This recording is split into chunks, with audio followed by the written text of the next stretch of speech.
Okay, so I want to continue our lecture, um, taking a few steps back to re-go over some of our derived units that we ended class with the other day. So we talked a little bit about volume, which is the measure of the amount of space occupied by some object. Okay, and we're used to thinking about volume as length times width times height. So here I have a cube where I have a length, a width, and a height. Okay, and each of those individual measurements are a measurement of length. So this is a meter, and this is in units of meters, and this is in units of meters. So meter times meter times meter is going to give us meters cubed. Okay, so when we multiply the same thing by the same thing, we get a square, a cube, a fourth, whatever it is. Okay, so there's three of those, so we get a cubic meter. Okay, this cubic meter is equal to a volume, in this case, a volume of a physical object like a cube.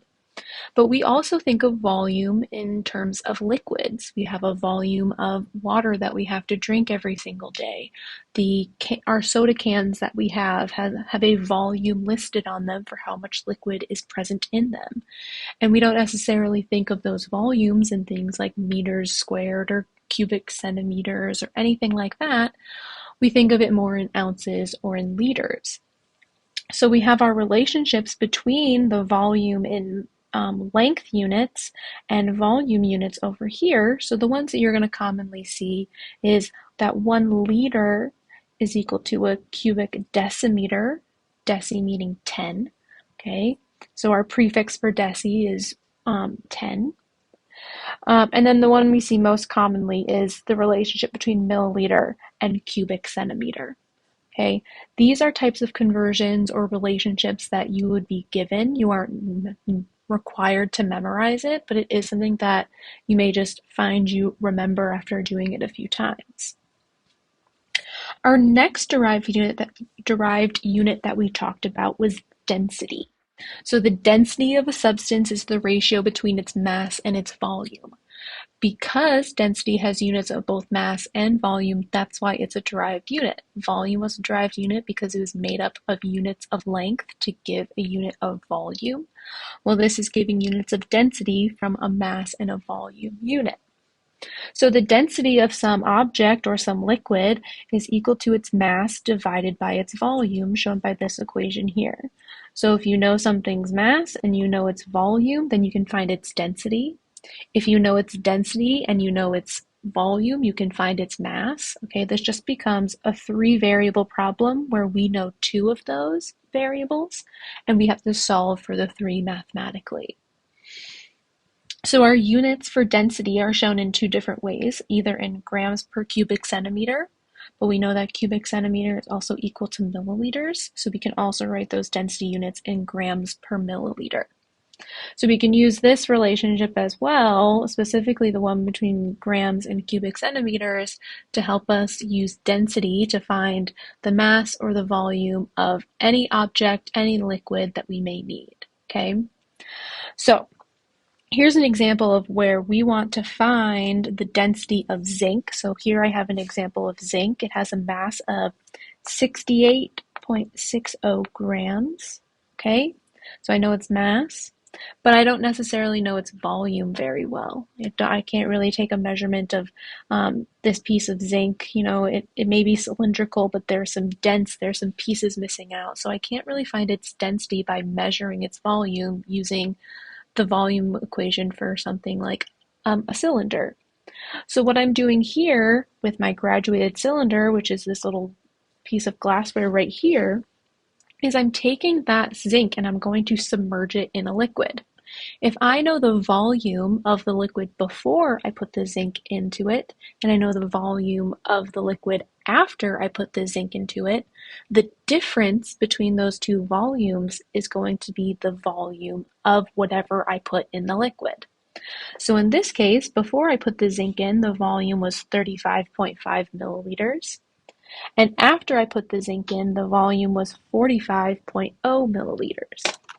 So we can take the difference between those 2 values and we can find the volume of the zinc. We can then use that volume and this mass to find its density. So what I want you to do is pause the video and try to do just that. Try to find the difference between these two volumes. Okay, do final volume minus the initial volume so you get a positive number. Use that volume and the mass over here to solve for the density. So go ahead and pause and try that real quick. Okay, so let's come back and solve this together. So we first want to find the difference between our volumes. So I'm going to call that delta V, delta meaning difference. Delta V is going to be the difference in my volume. So I'm going to take 45.0 milliliters. I'm going to subtract off 35.5 milliliters. I'm going to get 9.5 milliliters. So that is our volume of the piece of zinc over here. We found that by finding the difference in the volume of the liquid before and after adding the zinc piece to it. So we know our volume, meaning our density, is going to be the ratio of the mass over the volume. So 68.60 grams divided by 9.5 milliliters. We can see here, I'm going to switch over to red really quick, that I have units on top in grams and units on bottom in milliliters, which is exactly what I would want to have here.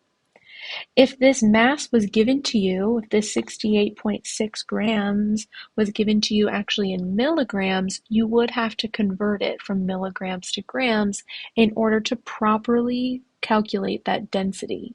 Okay, because density has units of grams per milliliter. So let's go ahead and solve that. So we're going to take 68.6, divide it by 9.5, and we're going to get a density of 7.22 grams per milliliter. Okay, so the density of our zinc piece is 7.22 grams per milliliter. You can then double check your work if you'd like by looking up a table of densities of metals online or in your textbook and see how close or how far off this calculation is. Okay, so we want to move on now. So we've talked about units. So we said that a number is only useful if it has a unit as well as an uncertainty. So we just went through talking about units, the different unit systems, the different types of derived units, the different prefixes we can use in the metric system or the SI system. But now we want to talk about the certainty or the uncertainty in all of our measurements. As much as we would like to say that we are certain in all of our measurements that we ever make, whether that's in the lab or outside of the lab, there's always going to be some sort of uncertainty or some sort of error bar to that. Okay, we only know a certain number of exact values to many, many decimal places. So in chemistry, we use two types of numbers. We use exact numbers, which are defined values. So our conversion factors here, those conversion factors, those prefixes that we talked about previously, those are all exact numbers. We know them to be exactly true. We know that there are exactly 1,000 grams in 1 kilogram. Or for something like a dozen, we know that a dozen is exactly 12 objects. If I only give you 11 objects, it's not a dozen. It's not exactly 1 dozen. So if I say I have a dozen eggs, I know that there are 12 eggs in that dozen. There's not going to be a half an egg, there's not going to be a cracked open egg or anything like that. There are 12 whole eggs. We also have exact numbers in counting. So in our class, we have 112 students. We don't have 111 and a half. We don't have any half students. No one's walking in without half of their body. Okay, we are all whole students. So there are exactly 112 students to us.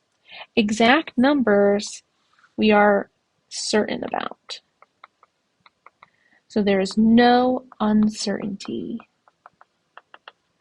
to exact numbers. We know them to be exactly true. The other type of number we use in chemistry are inexact values, and these are anything that you measure. If you have to measure it, it is going to be inexact. I don't care how close the edge of that piece of paper is to the line on your ruler, it is always going to be an inexact value, because what we cannot do is zoom in to the molecular level and see that it is the edge of the paper is exactly on that line. Okay, so inexact numbers are anything that is measured by any method other than just counting. So that's going to be when we use a ruler to measure a length, when we use a balance to measure a mass, when we use any type of glassware, whether that's in the lab or in our kitchen, to measure a volume. We even have inexact values in our time. Okay, we have milliseconds, but what about microseconds? What about nanoseconds? Okay, we never know our time exactly. Speed is also never exact. We only know it to the, it's 50, 51, 52. We're not talking, half mile over or anything like that. We don't know it exactly to that value. So we have to measure it, and it's always going to be inexact. So for inexact values, we are uncertain of their exact value. So there is a level of uncertainty. You can also think of uncertainty as, say, like an error.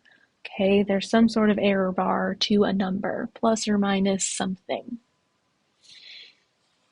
So we were supposed to do this in groups in class, but you can work independently, or if you are working with someone from our class right now, if you're watching this video together, you can take a second and pause to look through what we're doing right now.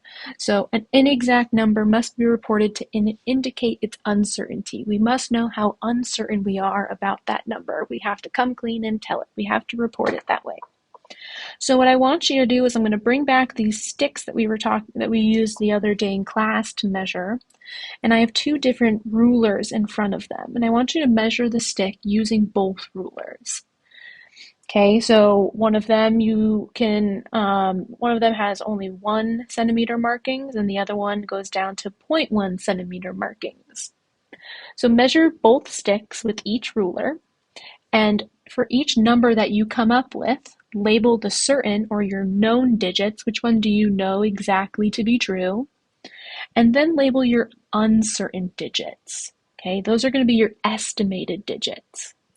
And do that for both of these sticks using both of these rulers. Okay, so measure the stick with the first ruler, measure the stick with the second ruler, and then discuss which digits are significant. Which ones do we care most about? Which ones have to be there to tell us about the length of that stick? So take a moment, pause the video, think by yourself, or if you're working with someone, talk with the person around you, and think about the difference between the lengths of those sticks. Label your certain and uncertain digits.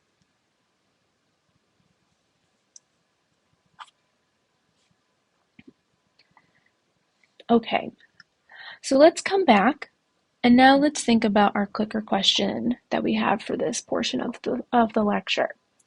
Which of these two measurements has the smaller uncertainty, or the more significant digits or significant figures? Figure being a digit. Which one has the smaller uncertainty, or which one are you more certain about for that measurement of the ruler or of the stick? Take a second, think about it. Which one are you most certain of? If I said I want to know the length of this stick to the utmost certainty, as certain as we can get, which one would you choose? Did you choose B? If you chose B, you'd be correct, because if we look at the measurements here for our stick, we have 4.5 centimeters for our first one. Our certain digit is 4. Okay, we know that it is at least 4 centimeters and it is less than 5 centimeters. But that 0.5 is going to be our uncertain digit. Maybe when you were looking at this, you zoomed in and you thought maybe it's not exactly halfway through. Maybe it's actually 4.4. Okay, maybe it's 4.4. Maybe it's more than halfway and it's 4.6. Okay, so we're not quite certain about that final digit. What we are certain about is that first digit. We all agree that it's 4 centimeters, 4 point something centimeters. But that second digit, that last digit there, is our uncertain digit. Here in our second ruler, using our second ruler, we know that the stick is at least 4 centimeters. We can also go one step further and we know that it's more than 0.5, more than 4.5 centimeters, so we're certain about that 0.5 now, but we know that it's also less than 4.6. So our measurement is going to have to be somewhere a little bit higher than 4.5 and a little lower than 4.6. So I said here that it's 4.57. You could have said that it's 4.55, 4.59. You could have even said it's 4.50. Okay, but we are all certain of those first two digits, that is 4.5. We can see from our ruler that it's not 4.6. Okay, that stick doesn't go further than that. We know that it's past that 0.5 point, so we are certain in our first two digits. It's that last digit that we are uncertain about, that between you and the person next to you, you may not agree on that last digit. So we are certain, we are in agreement on those first two digits, and we are uncertain or we are not in agreement in our last digit. So when we're thinking about significant digits, well, all of them are significant to us. We have to include our estimated value, that last digit being estimated. We also have to include that because that's going to tell us our uncertainty. Our last digit is going to show us our uncertainty in our measurement. So this brings us to how we actually describe or count or determine significant figures in those measured or inexact numbers. Okay, so when you're in the lab, each type of glassware is going to have different significant figures, which you're going to have to look at and determine. When we're in class and doing math problems, the numbers that you see in that math problem are going to help you determine significant figures. But there are a few rules that we have to follow to determine those significant figures, to determine what numbers are significant and which are not.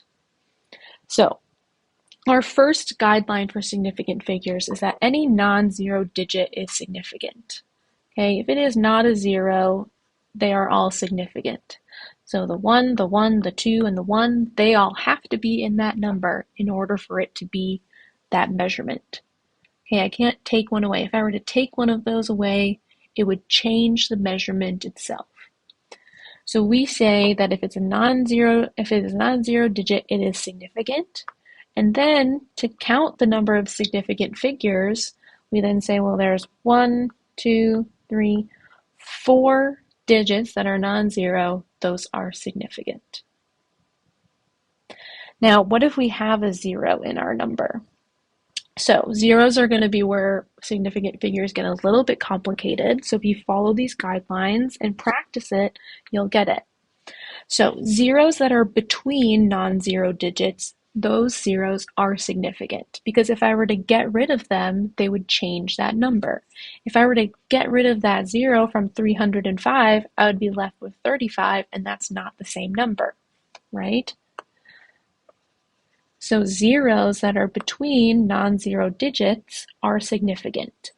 So because this 0 is significant, that number is significant, the 3 is significant, the 0 is significant, and the 5 is significant. So I have 3 significant figures or significant numbers in my value of 305.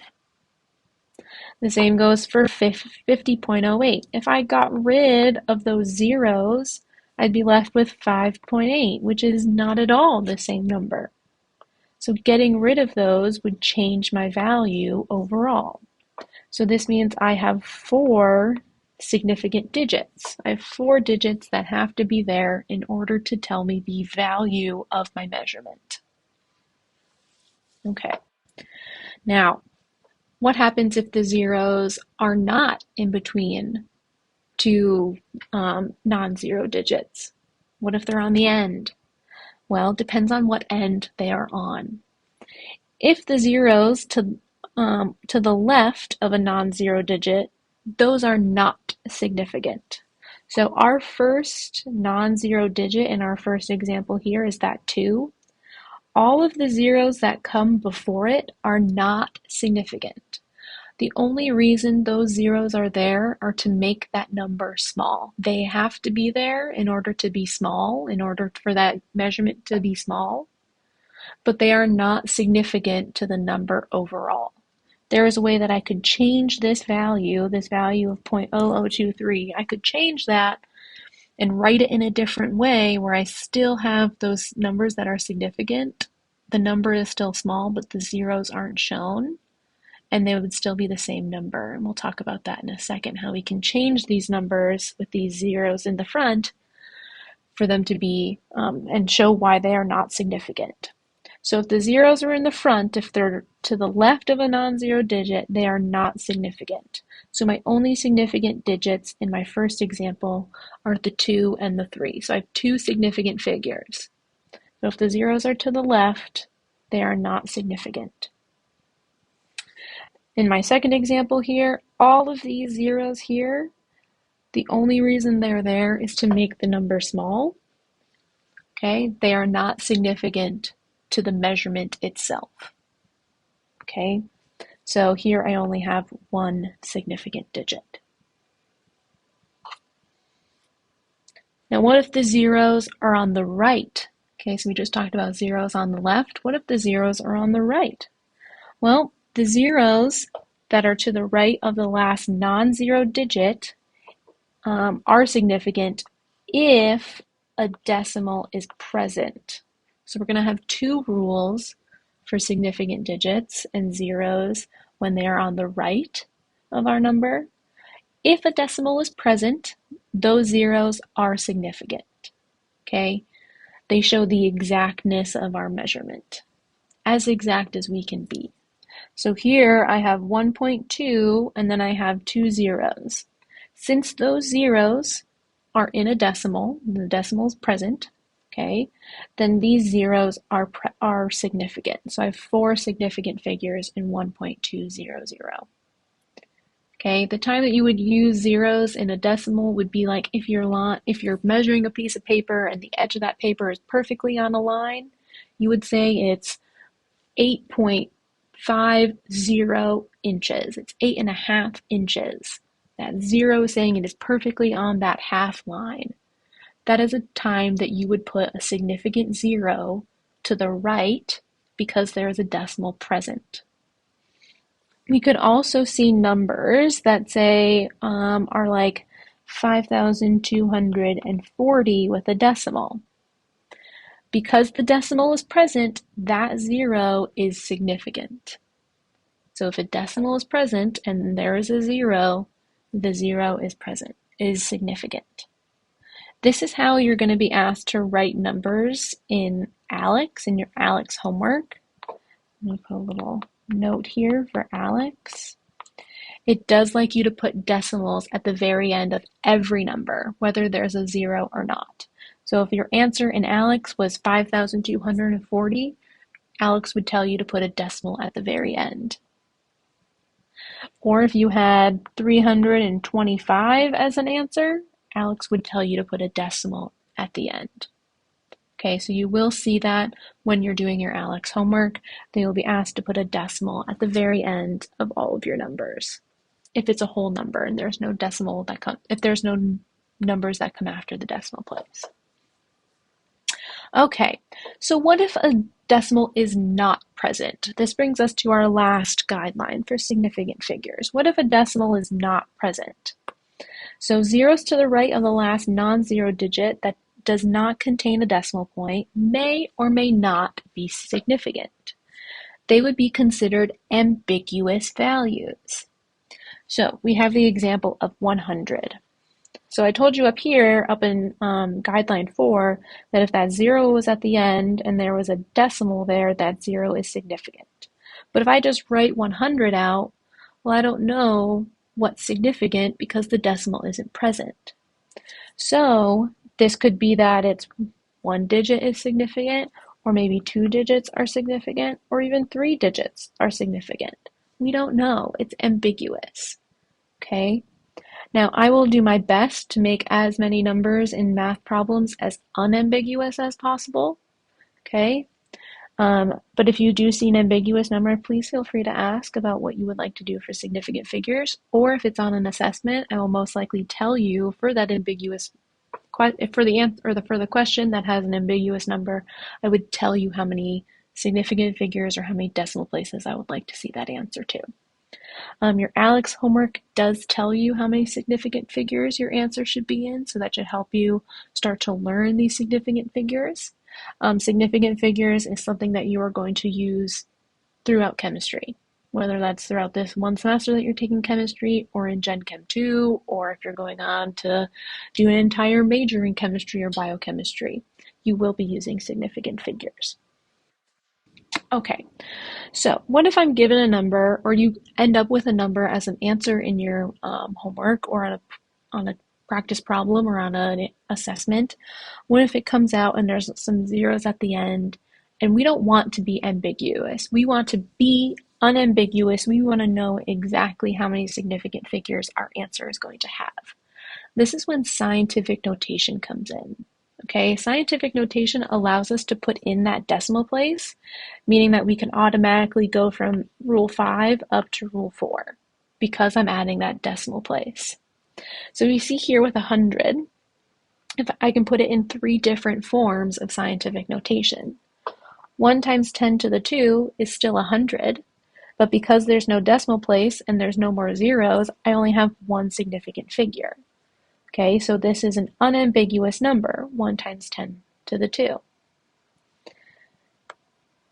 If I want to have 2 significant figures, if the problem we're looking at calls for 2 significant figures in the final answer, and my final answer is exactly 100, well, I still have to report that answer to 2 significant figures, so I would put it into scientific notation and put 1.0 times 10 to the 2. These two numbers are still the same. One just has a 0 here, but because that 0 comes after that decimal place, I can use rule 4, and I can say that there's 2 significant digits in the same way that I have it up in our example up at the top. So because that decimal is present, the 0 comes after the decimal, that 0 is now significant, meaning I have 2 significant digits. The same goes if I'm given 100 as our final answer and I need it in 3 significant figures. Well, you just do 1.00 times 10 to the 2. Again, these are the same number. I now have a decimal place, so I can use rule 4 again, and now I have 1, 2, 3 significant digits because those zeros come after the decimal place. Okay? So, let's take a second and practice determining our significant figures. We first have to learn to identify the significant figures before we can then apply them when we're doing a mathematical problem, like a practice problem in class. So, pause the video, look at these, 6 examples of significant figures. Okay? From the value, determine the number of significant figures using the rules from the previous slides.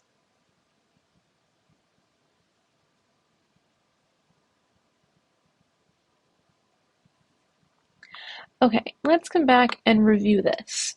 So, for value A, 443 centimeters, well, they're all non-zero digits, so they all become significant. If a digit is not a 0, it is significant.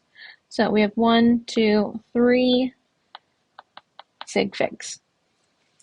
For letter B, I have a 0 that's in between 2 non-zero digits, meaning that that 0 is also significant.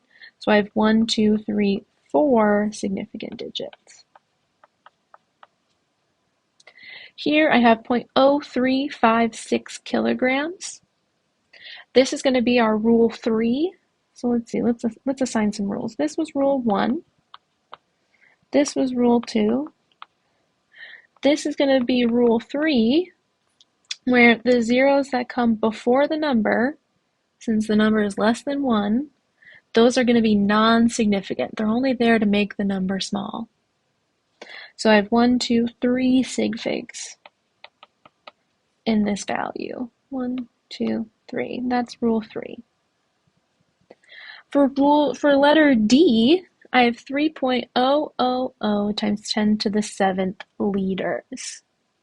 This is going to be a mixture of this is going to be rule 4, as well as what we saw to avoid ambiguity,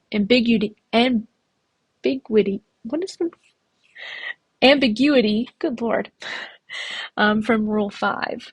Okay, so this is going to be rule 4. Because those zeros come after the decimal place, they are then going to be significant. So this is going to be 4 significant figures. Now the point I would like to make is in a number like this, since it's 3.000 times 10 to the minus 7 liters, what a lot of students think, and when they're learning this, what their brains think, is that because that times 10 to the minus 7 is representing zeros, that those zeros need to be accounted for when you're looking at significant figures. But in actuality, because I'm using scientific notation, I'm saying, well, the only significant digits are the ones I'm showing before the times 10 to the, okay? So if you were to write this one out, it would be 0.134567300. Okay, so we can then jump to rule 3 and say, well, if I wrote this out, those zeros would not be significant. Those are not significant. Okay, so then really, since the zeros come after that 0 digit and there's a decimal, there would still only be 4 significant figures. This also works for if it's a large number. If it's 3.000 times 10 to the 3 liters. Here, let's put some numbers to make this a little bit easier. Let's say the number was 3.142 times 10 to the 3. We're going to change this, make it work. There we go, 10 to the 5. There we go. Okay, so say we had a number like 3.142 times 10 to the 5 liters. Okay, so this would be 14200. That's what our number would look like, not in scientific notation. Okay, this number right here, well, there's no decimal at the end, so my sig figs become ambiguous. Okay, we don't know how many significant figures are. So these zeros right here are what's causing a problem, and that's why we want to convert it into scientific notation and say, well, the only digits that are significant are the 1.1 or the 3.142. Those are the only ones that are significant to the problem. Okay, so that's why our scientific notation here does not come into account when we're looking at sig figs, because they end up causing us to go into other rules like rule 3 and rule 5. Okay, so letter E was a tricky one because I put an ambiguous number, so this could be 1 or 2 significant figures. Okay, so if you wanted to write this in scientific notation, you could write 5.0 times 10 to the 1, or you could do 5 times 10 to the 1. Either would be fine. And then our last one, this is going to be rule 4. So we have 1, 2, 3, 4. That 0 at the end is going to be significant because it comes after our decimal place. So this is going to be 4 significant figures. And there's that answer key there. That's a little bit neater than my handwriting. Okay, so as I was saying before, when you're looking at math problems in class, we're not going to be doing any direct measurements. Those measurements are going to be reported in that math problem, and we're going to have to use the significant figures that we read from those numbers to find out how many significant figures are in our final answer. But if you're taking the lab, or whenever you do take the lab, you're going to be using glassware and you're going to be determining those measurements yourself. You are going to be measuring the actual volumes, the masses, what have you. You are going to be doing that yourself. So you have to be the one to record to the proper number of significant figures. So we have to look at a few things when you're taking that measurement in order to determine your significant figures. So for the piece of glassware, for any piece of glassware, you can only report the measured number to 1 decimal place further than the smallest measurement mark. So here I have a graduated cylinder. I can look at my graduated cylinder if you look here, and you can see that the markings are to the 1 milliliter. Okay, so our marking, our smallest marking,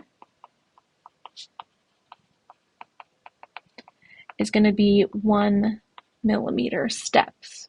So we know, we are certain about those numbers, those values to the 1 milliliter. We'll know the difference between 20 milliliters and 21 milliliters, or 5 milliliters and 6 milliliters.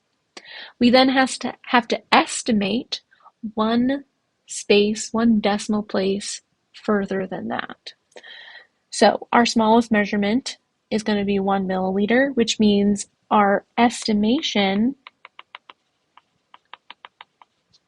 has to be to the 0.1 milliliter.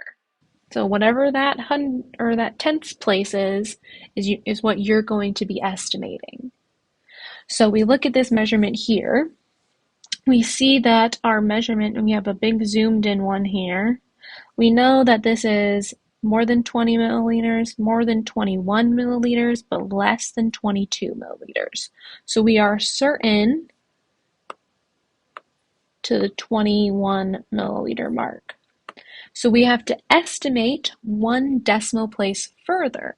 So we have to look in between those and say, okay, is it halfway through? Is it not halfway through? And what you'll do in the lab is you'll learn how to read those on many different types of glassware. But when you're reading glassware, when you're reading a liquid in the glassware, you see this little curved piece here, see this kind of curvature to that liquid level? You want to measure to the very bottom of that curve. Okay, so we estimate from the bottom of that curve. We don't want to estimate from the sides. That'll give us the wrong value. We want to estimate from the bottom of that curve. So, of these 3 measurements that I have here, I want you to take a second and think about which one is right and why the other 2 would be wrong.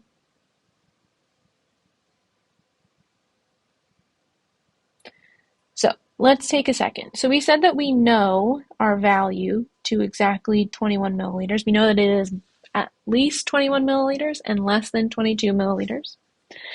But our smallest marking was the 1 milliliter. So we have to estimate to the tenths. 21 milliliters, as I have it written here and here, that's not including that tenths place. There is no estimation there, meaning that this would not be a proper measurement.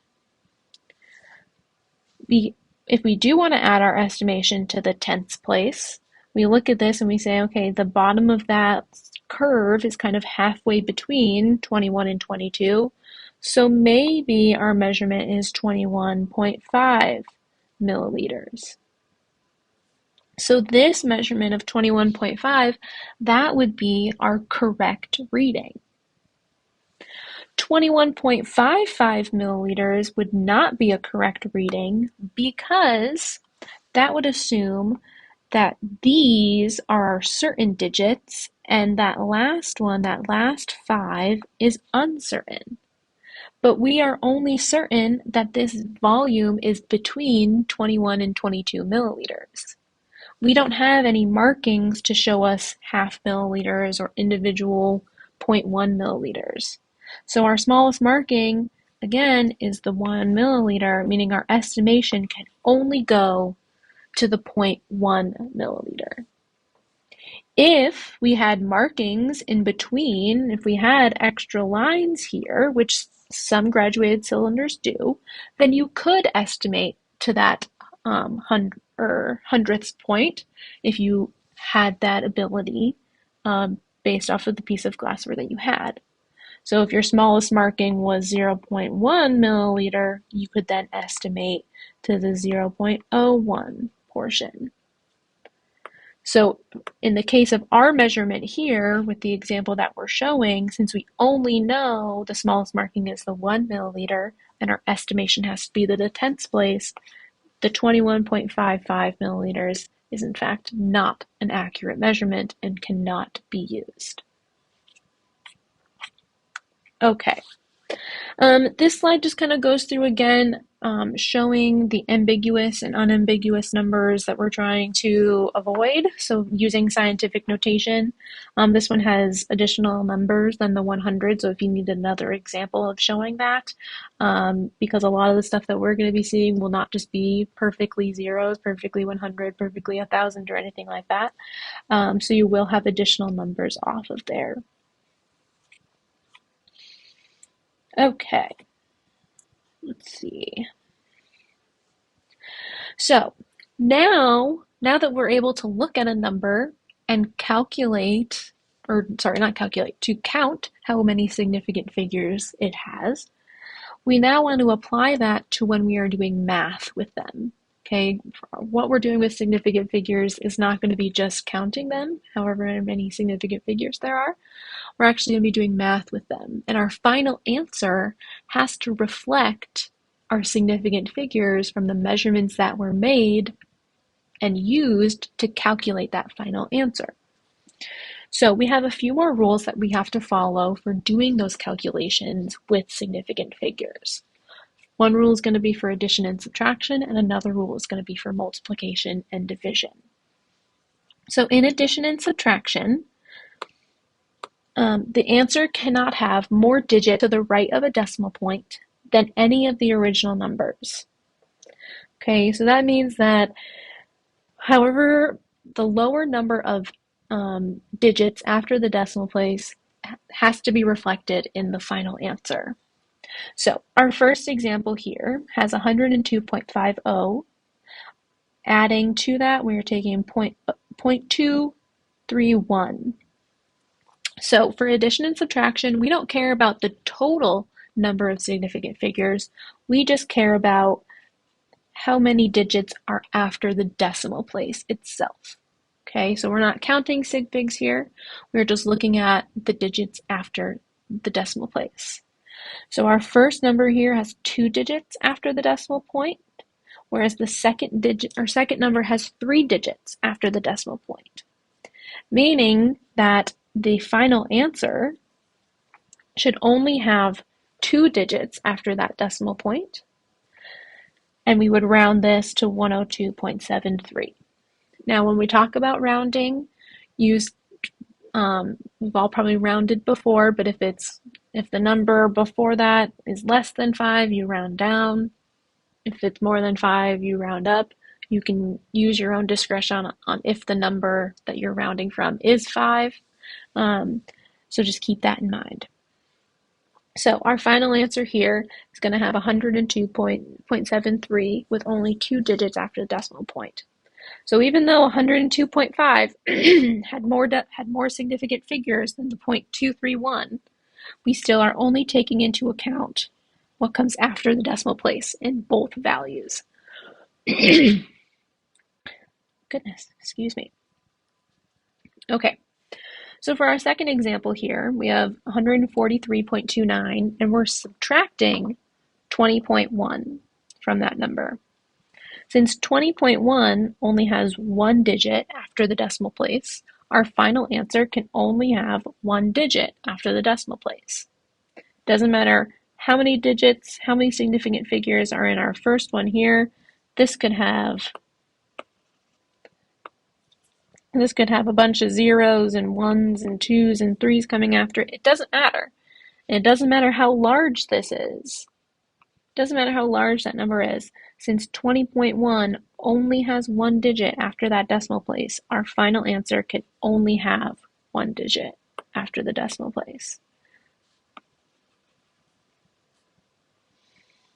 Okay, and then we have we see our rounding again. So we have that 123.19. We then round that 1 up to a 2 to get 123.2. Now, for multiplication and division, that's where the number of significant figures from each value is going to come into play, where you have to count, you have to identify the number of significant figures from each number that is being used in that multiplication or division problem. So, in our first example here, we have 1.4 times 8.011. Our first number has 2 significant figures. Our second number has 3 significant figures. So the number of significant figures in the final product or the quotient is determined by the original number that has the smallest number of significant figures. So because the 1.4 has 2 significant figures, our final answer here can only have 2 significant figures. So the 11.2154 would round to 11. For division, it's the same thing. Here in our example, we have 11.57 divided by 305.88. 11.57 has 4 significant figures and 305.88 has 5 significant figures.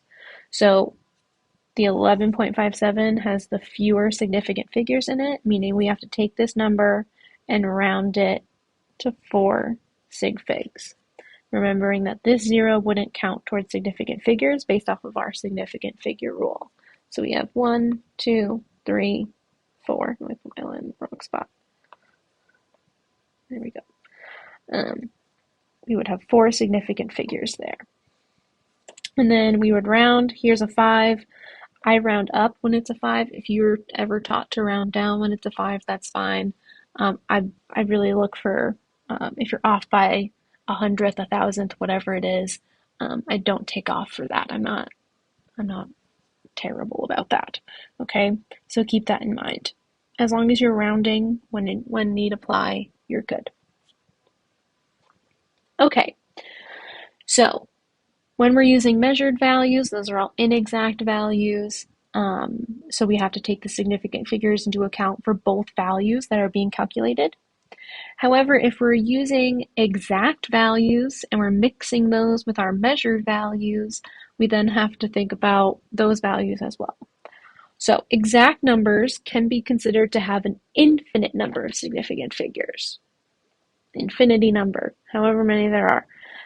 And they do not limit or contribute to the number of significant figures in a result. So exact values, so counting numbers and our conversion factors, do not come into account when we're looking at significant figures. So the example I have here is 3 pennies each have a mass of 2.5 grams. What is the total mass? Well, to solve that, you would take those 3 pennies, you would multiply it by their mass here, and you would get the mass of 7.5 grams. Because that 3 is an exact value, you know you have exactly 3 pennies, then it's not taken into account when looking at significant figures. So this wouldn't go off of our rules of multiplication where it would be 1 sig fig and 2 sig figs. This one doesn't even get counted in sig figs. So there's 2 significant figures from 2.5, meaning that there needs to be 2 significant figures in our final answer. The same thing goes for conversion factors. If you are converting between one value to another in a problem, that conversion factor is also seen as having an infinite number of significant figures and should not be taken into account when determining the significant figures of a final answer. Okay, so just keep that in mind when we do some practice problems, that we are not going to take those values into account. We don't consider conversion factors when doing significant figures. Okay, So a conversion factor, what is a conversion factor? We've talked about them as measured values and why we don't count them towards significant figures.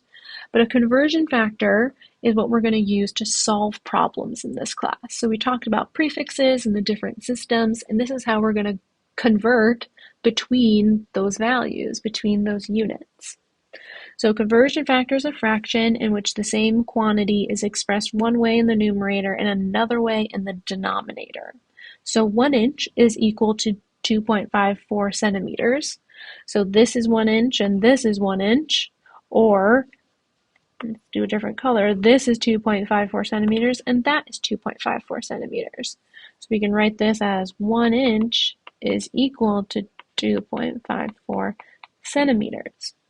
This ratio can be used to convert between inches and centimeters. So if I have a value in inches and I want to convert it to centimeters, you would use that conversion factor.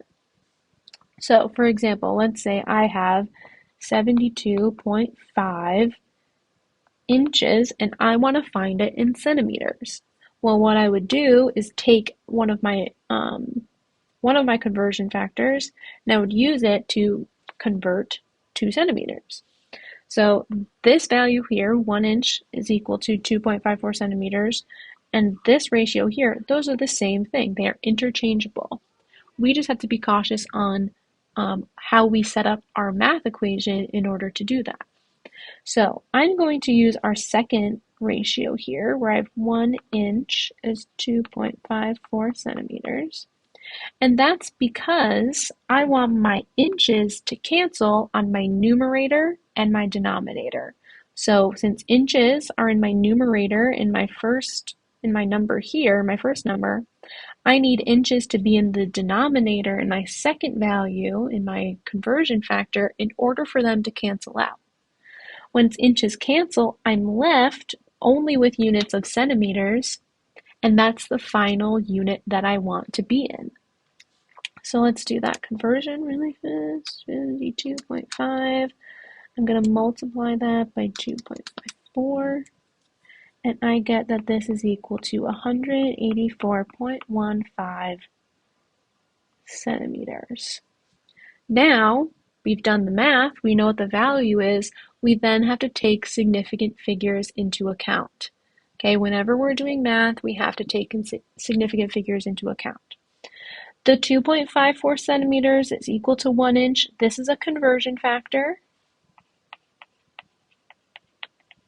So we do not use it to count for our sig figs. It doesn't matter because really this 2.54 is actually 2.54 with some other numbers after it, like 5, 7, 9, 2. We have so many more numbers because that number is so exact, but we only show it to a certain number of decimal places for the ease of converting, okay? So we do not take this into account when looking at sig figs. So our original number is 72.5. That's 3 sig figs, meaning our final answer should only have 3 sig figs, which would be 184 centimeters. 3 sig figs. Okay. We could work backwards. We can start with 184.15 centimeters, and I can use my conversion factor again, and I can flip that number. So I now use this second one here to have 2.54 centimeters on the bottom and 1 inch on the top. And what's going to happen is my centimeters are now going to cancel. I'm going to be left with inches on the top, and I know that this is going to come out to be, let's see, what color should I use? I'm going to do 184.15, divide that by 2.54. I'm going to be left with 72.5 inches.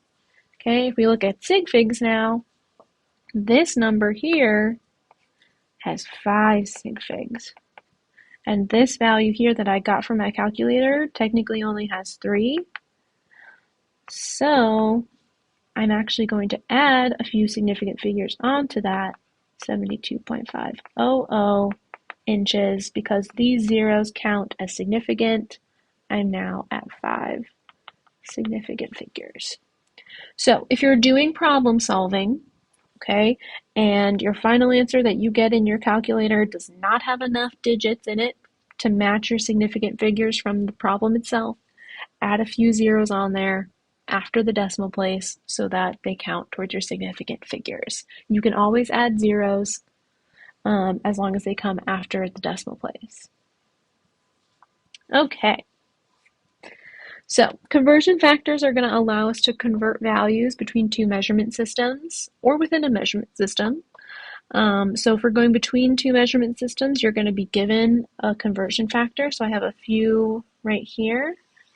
If you're going within the same measurement system, like you're going within the metric system, those conversion factors are going to be the prefixes that we talked about earlier. I have some practice problems that we're going to do in a second to go through some of those prefix conversions. Okay, so conversion factors that are between two systems, like meters and yards, kilometers and miles, quarts and liters, kilograms and pounds, these are all going to be provided to you. You do not need to memorize these. Please do not memorize these. Do not waste your brain space memorizing these conversion factors because I will give them to you. I will give them to you on every assessment. I'll give you an equation sheet that has these conversion factors on there that you can use in your own time when you're doing homework and everything like that. So please do not memorize these. But what we can say about these conversion factors or these equal quantities is that they can be set up in the same ratios that we saw on the previous slide. So if I were to look at 1 liter in quart, I can write this in two different ways. I can say that 1 liter and 1.0567 quarts is the same as writing 1.0567 quarts over 1 liter. Those are the same values because they're equal to each other, just with different units.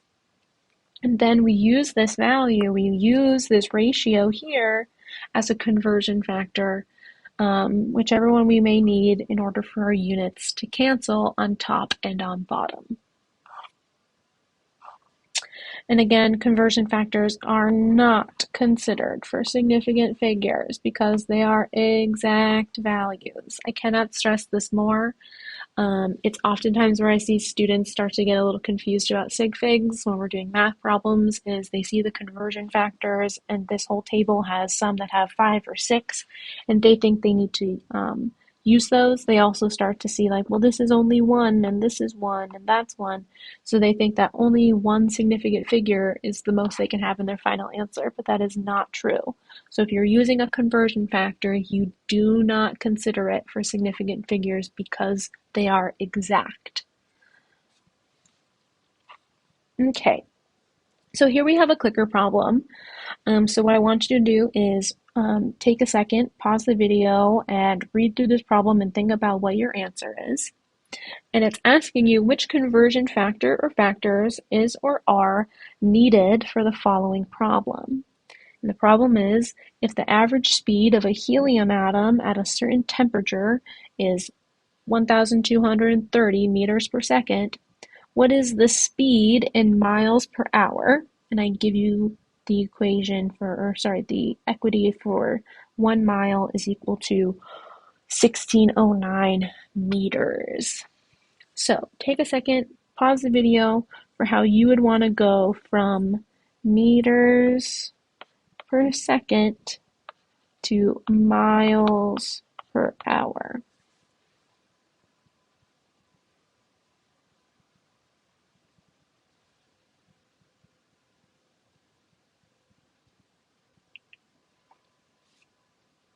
Okay, if you said all of the above, A and B, you would be correct. Because if I want to go from meters per second to miles per hour, I have to do a couple sets of conversions here. I first have to somehow get from meters to miles, okay? So I'm given that, I would have to use this conversion factor of 1 mile is 1609 meters. I have to do a conversion to do that. I also have to do a conversion of seconds to hours. So I'd have to go from seconds to minutes, minutes to hours. So I'd have to use these conversion factors to do that and these conversion factors to do that. So I have to start with the fact that I know that that's meters per second, use that meters per second to go to miles, and then use that miles per second to go from seconds to hours, leaving me with miles per hour. Okay, so what I want to do next is I'm going to jump over to some practice problems on another set of slides that I have. And what I'll do is I'll show them to you. We'll pause the video for a second for you to solve some of the problems. We'll then go through those problems and then move on to another set of data. I have a few slides of practice problems here that I want to go through with you guys real quick. So the first one is asking you to use the prefixes as conversion factors in order to get back to their base units. So for this first problem, we're going to want to go from milligrams to grams. For the second one, kilometers to meters. The second one from nanometers to meters. And the next one from milliliters to liters. So use this table here,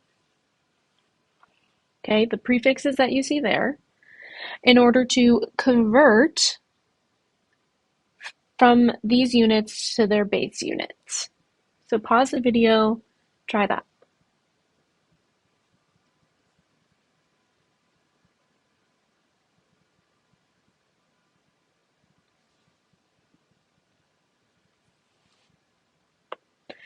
Okay, let's go through this.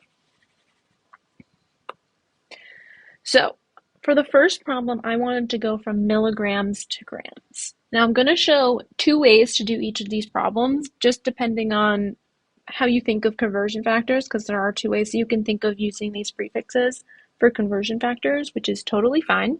Whatever works for your brain is fine by me. So for this one, we want to go from milligrams to grams. Well, milli is here. So this tells me that 1 milligram has 1 times 10 to the minus 3 grams in it. Okay, so that's what this factor for that prefix is telling me.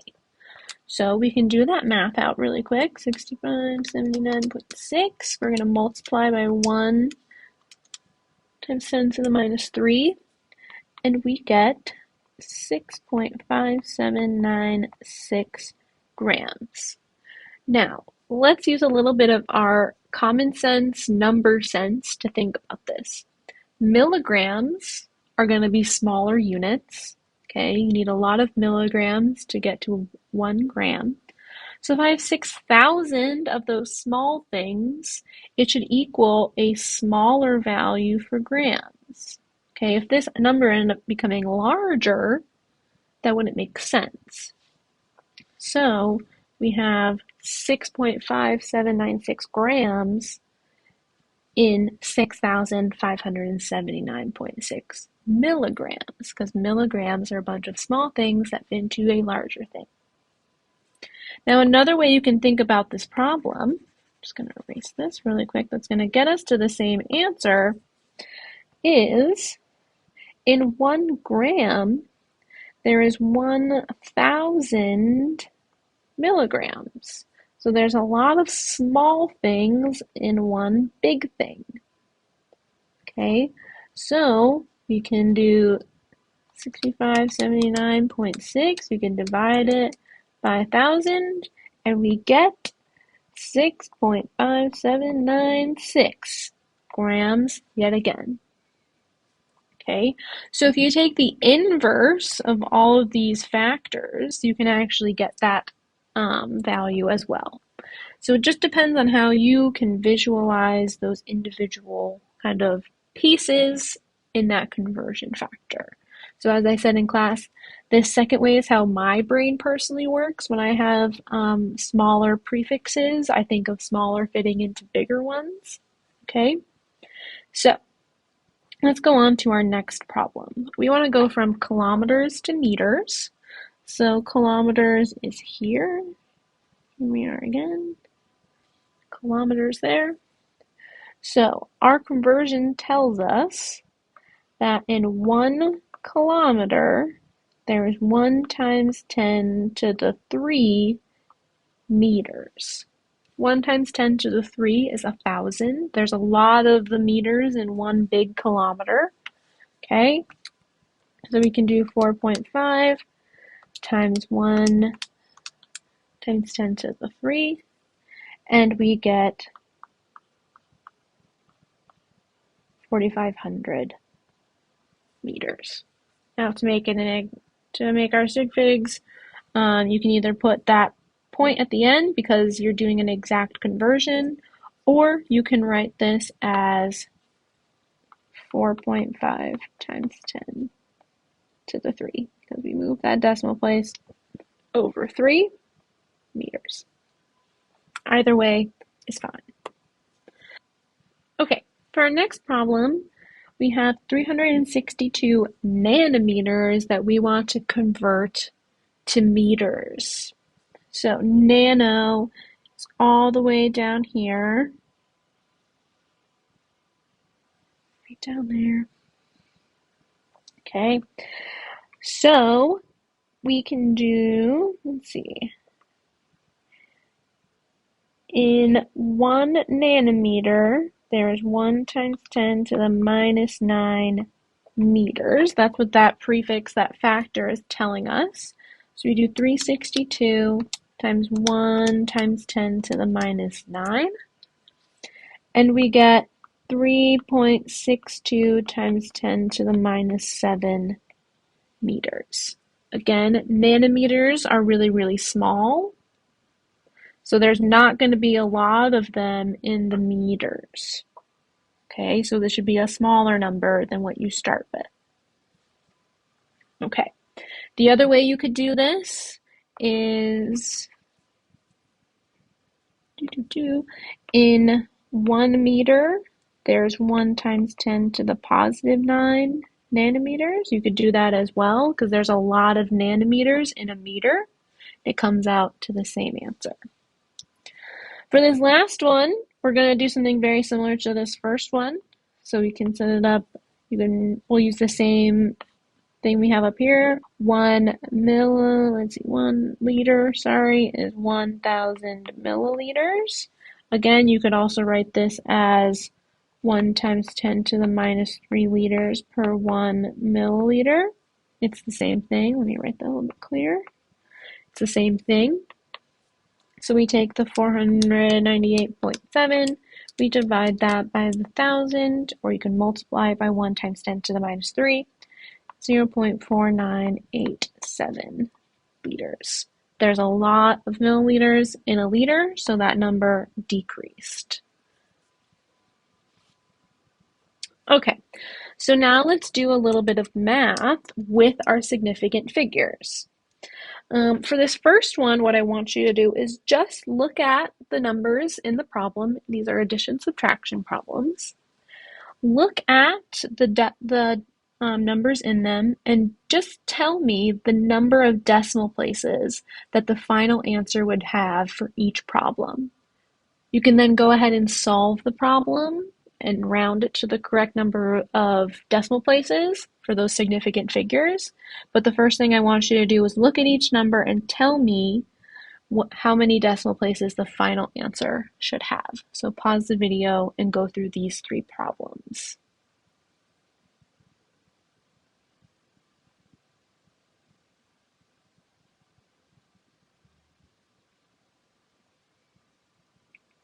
Okay, so for this first one, since we're doing addition and subtraction, we only look at the decimal places in each of the numbers. And whichever one has the lowest number of decimals or digits after the decimal place is how many are going to be in our final answer. So this one has 3 digits after the decimal place. This one has 4 digits after the decimal place, and this one has 3 digits after the decimal place. So our final answer is going to have 3 decimals. There should be 3 digits after the decimal places. Okay, so let's do that really quick. 147 plus 0.0066 plus 0.02.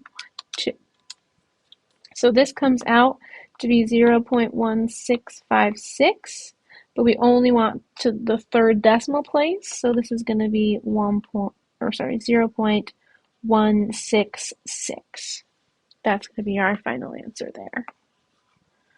Okay, now, because addition and subtraction only cares about the decimal places themselves, not the number of significant figures or any of our other significant figure rules, these zeros that are at the front here, they still count because they're contributing to a decimal place. So when we're doing addition and subtraction, we don't care about those significant figure rules. We're not counting significant figures. The only thing we're counting are the number of decimal places. So our next problem, we have 15 minus 0.15 minus 0.6155. Well, 15 has nothing after the decimal place. 0.15 has 2 after the decimal place, so nothing, 2. And 0.6155 has 4 after the decimal place. So this one should have 0 decimals because of that 15. Since it doesn't have any decimals, then our final answer should also not have any decimals. So let's do that. 15 minus 0.15 minus 0.6155. That's going to be equal to 14.2345. But since we need 0 decimals, it's going to round to 14. Okay. And then our final problem here is the same, as similar in that respect. 140 has no decimals, 0. 7.68 has 2, and 0.014 has 3. So this should have 0 decimals after it, giving us an answer 140 plus 7.68 plus 0.014, giving us 147.694 or 148 with rounding because of that 6 there. Okay, so that is sig-fig math with addition and subtraction. Now for multiplication and division, this is when we count our significant figures. So what I want you to do is pause the video and first just go through each of our problems. We have 4 in front of us, and just count the number of significant figures in each number. So how many significant figures are in each of these values here? Go through and count those. So pause the video and count those really quick.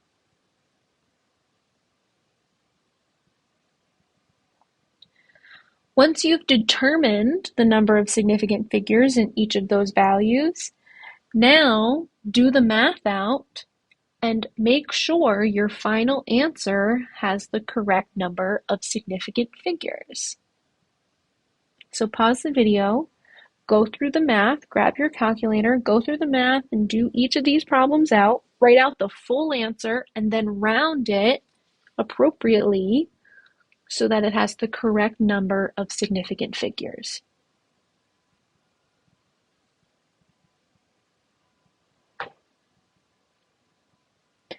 Okay, our first problem here, we have 628. All of those digits are non-zero, so that's 3 sig figs. And we're multiplying that with 342, which also has 3 sig figs. So let's do that math out. 628 times 342, that gives us an answer of 214,776. Okay? Now, that final answer has too many digits in it, so we're going to want to convert this into scientific notation so that we can only have the number of significant digits that the problem requires. So our two values that we're multiplying together both have three significant digits. So you can do this in one of two ways. You can automatically go to scientific notation, okay, and then do your rounding from there, or you can round first and then convert to scientific notation.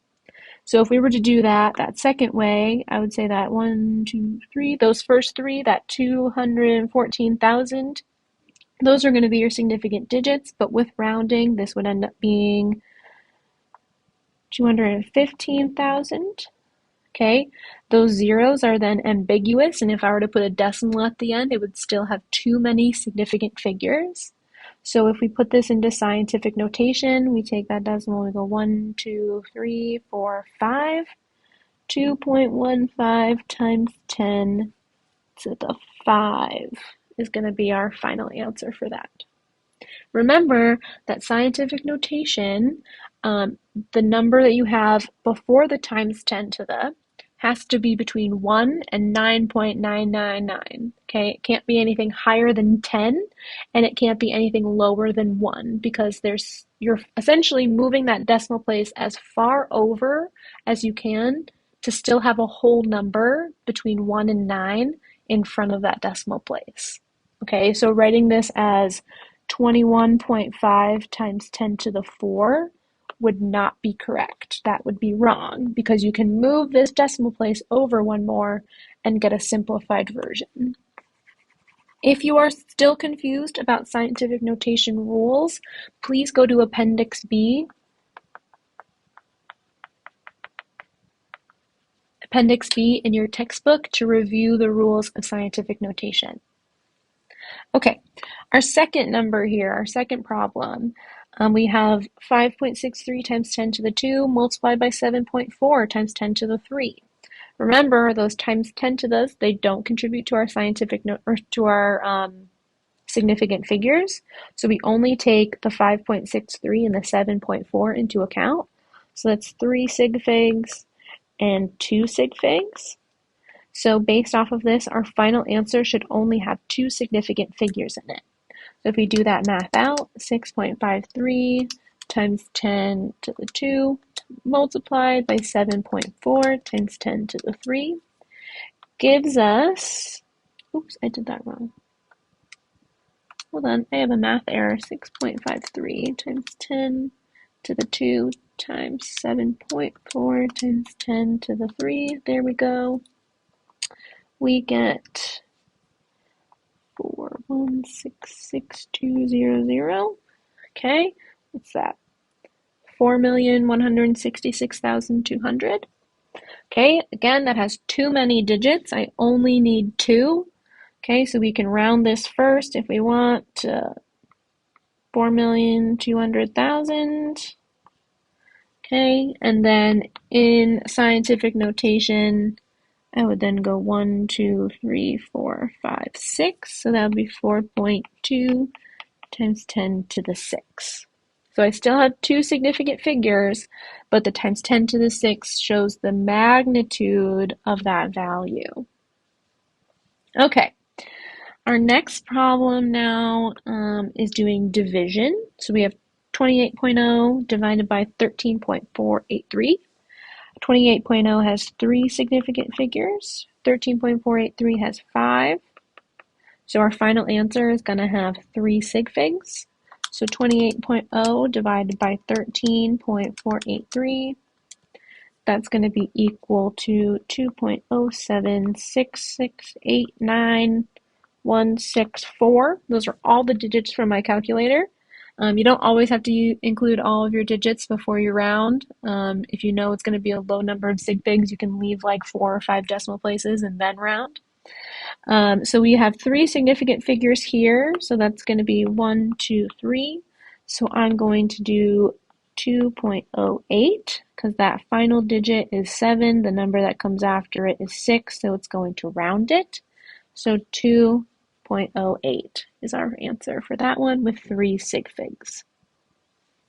And then our last problem here, we have 8,119, which has 4 sig figs. And then our 0.00023 only has 2 sig figs. Okay, so that's going to be rule 3. Oops, what's going on here? Rule 3, these zeros are not significant, so our only significant digits are the 2 and the 3. So we do 8,119 times 0.0000023, and we get 0.186737, but we only have 2 significant figures for our final answer. So that's going to cut off there. We're going to round and do 0.19. Okay, so that's our math with significant figures. The last thing that I want to do is solve this problem that we ended our lecture portion on, where we had the clicker question of wanting to go from meters per second to miles per hour. Okay, so this problem, we have to do 2 sets of conversions, and we have all of our conversion factors here. Now, the number that you want to start with when you're doing a problem-solving problem like this is going to be the number that's given in the problem. I'm going to get rid of my ambiguity and put a decimal there at the end because I didn't put it there when I wrote out these slides, so we're going to put it there now. Okay, and we essentially want to do one conversion and then the other. So I'm going to say let's do the length conversion first and then the time conversion second. Now you can write this a multitude of different ways, however best makes you understand this. There's many ways to write out scientific conversions. Some may know the train track method, where you draw train tracks like this and multiply and divide across, or you could just use parentheses and show your conversion factors there. That's also fine. Whatever works for you to set up these equations best will work for you. Whatever works for you is going to work for you, as long as you can easily visualize how the units are canceling out, where the numbers are going, what you need to multiply and divide by, so you're not getting confused in your own work. So let's do our meters to mile conversion first. So I'm going to do this in 2 parts. I'm going to start with the 1230 meters per second. And since I want to go from meters to miles, this second is essentially going to stay here and it's going to be locked. We're not going to do anything with it right now. That's going to be our second step.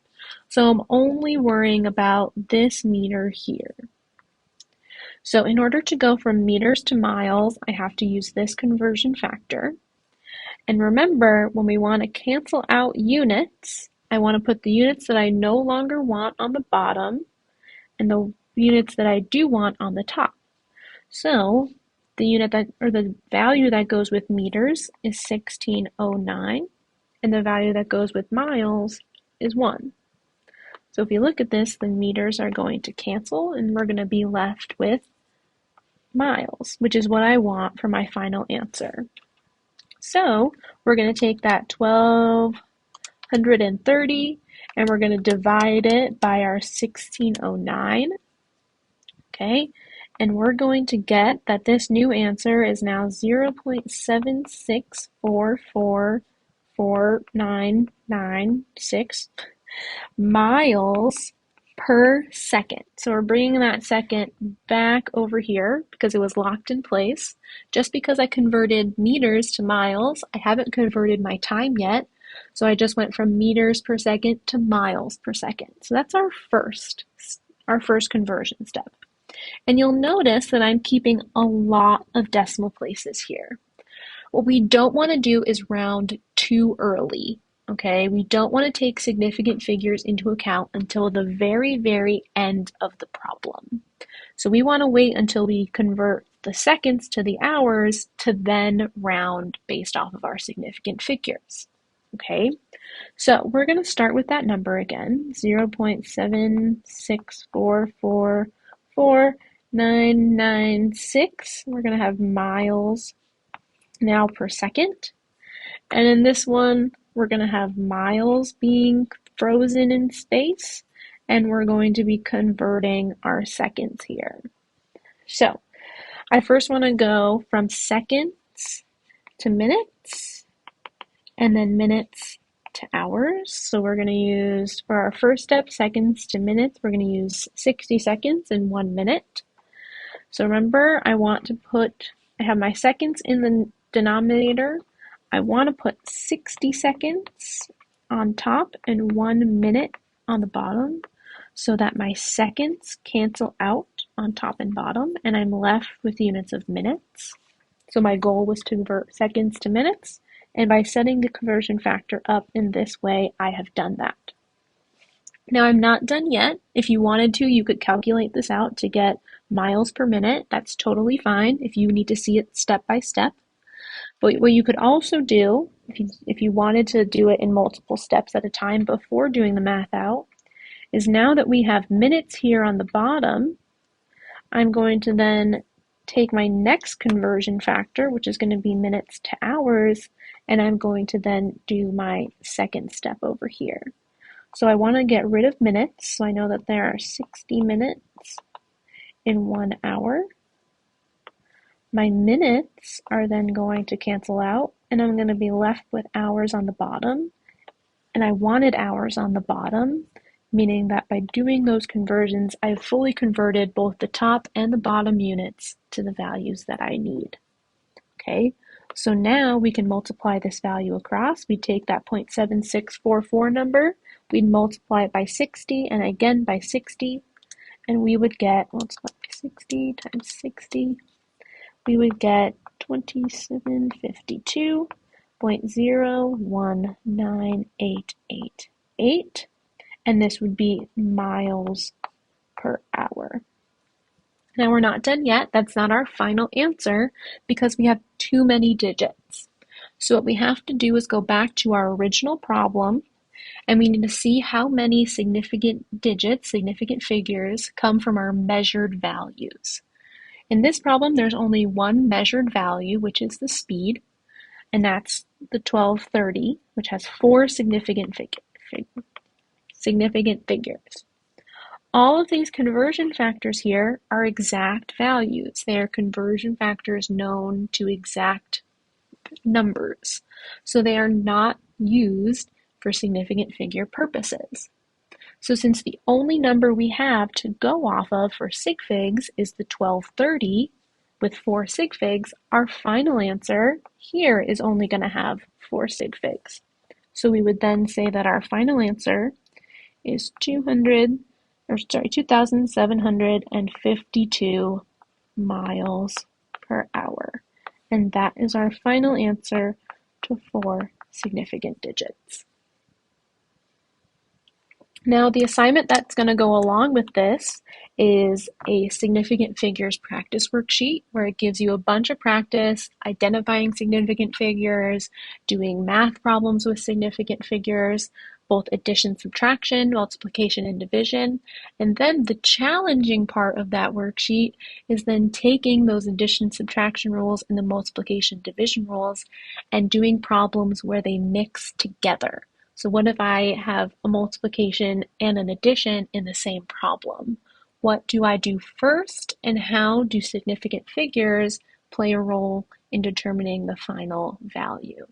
Okay, so that's going to be then the next step of taking what you've learned about multiplication and division, addition, subtraction, and applying it to when they are mixed together in a problem.